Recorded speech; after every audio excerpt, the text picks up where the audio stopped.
Hello, good evening, and welcome back. Some more good news, in a way. Tory MP not suspended over rape allegation arrest while investigation ongoing.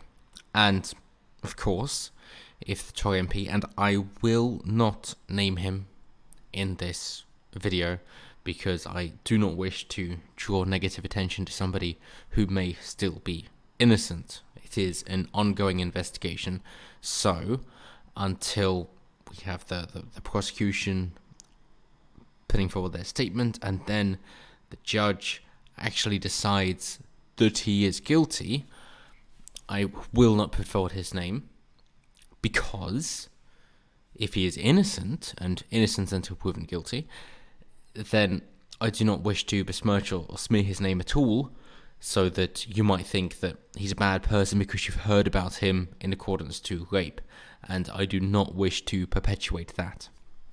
That is why I will not mention his name. But yes, not suspended over rape allegation arrest while investigation ongoing. And that is actually good news. Whether or not he is found guilty, and of course we hope that they're found innocent, yes, I know that means that the person who's put forward these allegations is lying, but I would much rather have the woman in question lying than find out that a rape has occurred. As simple as that. But the fact that he has not been suspended, I think, is brilliant, because obviously the legal system is innocent until proven guilty, but that has to come in more into societal implications, because far too many times we've seen a man falsely accused of rape to then lose his job because nobody wants to associate with him, and therefore he can't afford payments on his bills, his car, his house, and therefore he's left penniless and homeless and unable to get another job for having to explain why he had lost his previous job, and therefore is left with nothing because of a false allegation. Because, of course, these investigations take a hell of a long time. They take a couple of years. And in that time, of course, the amount of people that have sufficient savings for 24 months are minuscule. If I told you you have to be able to pay your rent or your mortgage for the next 2 years without any more income, would you be able to do it? I'd say probably not. And that's the position these men are in. So, with the Conservative Party actually saying, yes, we acknowledge these allegations, and in fact, the spokesman said the allegations were serious and it is right they are investigated fully, they do that while the man in question still retains his job, in which case he can still, of course, earn an income.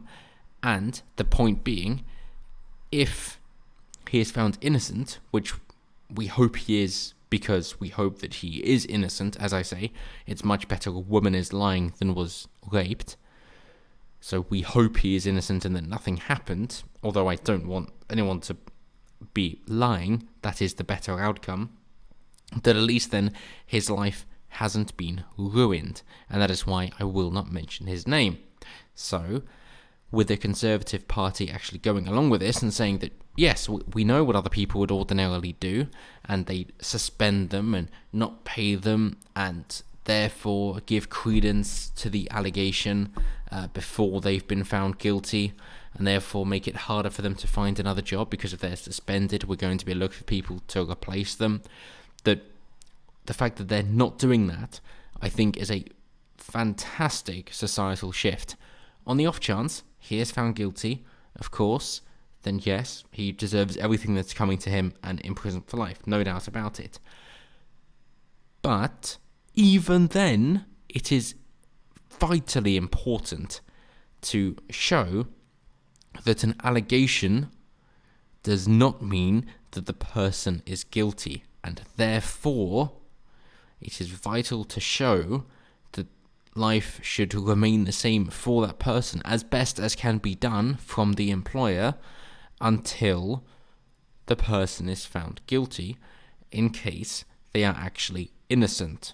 And for most businesses, they don't wish to come into that line of fire. You will find some, of course, that are actually more libertarian-minded, on the off chance, that say, yes, we understand this person's been accused of something, but until they're found guilty, we're going to keep them on board. But they are few and far between, because they understand that it is cheaper to cut that person off than it is to deal with the consequences of keeping somebody because of the public backlash, because of the vocal minority then causing a boycott. So, it may actually be necessary for one of the small necessary governmental agencies, like the government itself and the Conservative Party, seeing as they are in power at the moment, to say, no, we are not going to suspend the person in question, because the public can't really do anything about it, which for the vast majority of times is unfavourable, that they make a decision while in power and there isn't really much we can do about it. But, in their defence, this individualism and reliance on the rule of law would be one of the reasons that people voted for the Conservatives in the first place.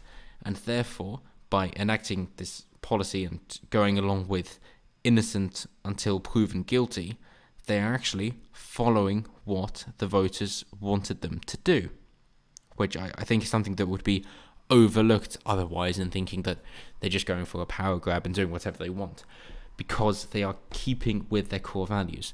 And to me, with my history and knowledge of the Conservative Party, that is actually astounding.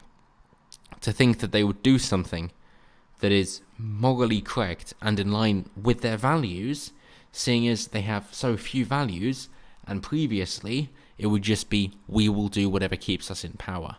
But of course, this is something that goes against what the vocal minority would say, and although being a minority, that is what most people hear.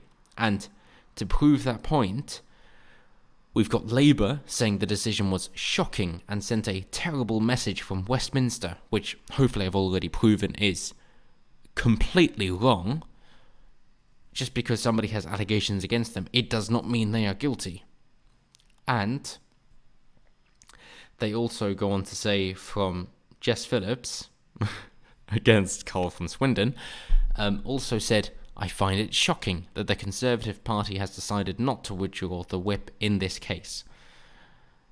Which I think bolsters my point that is what the vocal minority wished to say.